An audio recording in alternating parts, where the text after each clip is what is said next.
नाही, 108 त्या ठिकाणी वेळेवर न पोचल्यामुळे आणि काल पावसाचंही वातावरण असल्यामुळे 108 तिथे लवकर पोचू शकली नाही.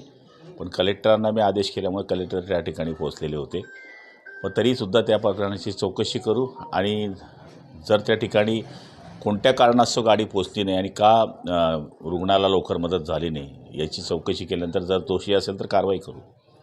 जळगाव MIDC D+मध्ये समावेश करण्यात आला. जळगाव जिल्ह्यामध्ये ऑलरेडी 10 तालुके D+मध्ये होते, पण जळगाव शहर असेल, धरणगाव असेल किंवा इतर जे 5 तालुके आहेत ते D+मध्ये नव्हते. त्यामुळे उद्योग येण्याकरता जो जळगाव जिल्ह्यामध्ये सगळ्यात मोठा अडथळा होता तो हाच होता.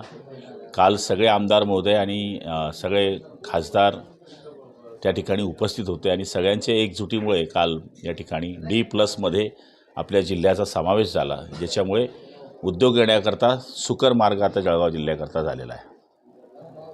भाऊ, संजय राऊत हे उद्यापासून 2 दिवसाच्या जळगाव जिल्ह्याच्या दौऱ्यावर आहे. मागच्या वेळेस आले होते, ते 5 आमदारांना पाडायला आले होते, एकही पाडू शकले नाही. आता येतील आणखी तोंड काळं करून जातील.